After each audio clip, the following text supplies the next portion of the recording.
จ Facebook Army Military Force รายงานว่าเช้านี้นายอุมราตีผู้ว่าราชการจังหวัดบันเตียเมียนเจยพร้อมด้วยกองทัพกัมพูชาได้นำคณะผู้สังเกตการอาเซียนหรือ AOT ลงพื้นที่อย่างเร่งด่วนเพื่อตรวจสอบอาการบาดเจ็บของพลเรือนชาวกัมพูชา3 รายซึ่งกำลังรักษาตัวอยู่ในห้อง ICU ของโรงพยาบาลมิตรภาพกัมพูชาญี่ปุ่นมงคลบุรีนายอุมราตีได้พยายามบิดเบือนและให้ข้อมูลที่เป็นความเท็จแก่คณะผู้สังเกตการอาเซียนโดยกล่าวอ้างว่าเหตุการณ์ดังกล่าวเกิดจากการที่ทหารไทยกราดยิงพลเรือนชาวกัมพูชาที่หมู่บ้านเปรยจันทร์จังหวัดบันเตียเมียนเจยเมื่อช่วงเย็นวันนี้วันที่ 12 พฤศจิกายนก่อนจะมีการกล่าวหาป้ายสีทหารไทยในสังคมออนไลน์กัมพูชาอย่างกว้างขวาง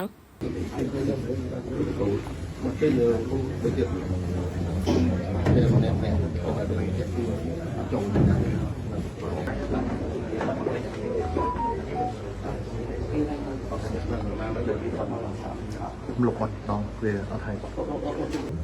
ไทยปุ๊บเราติดต่อติดหาเรา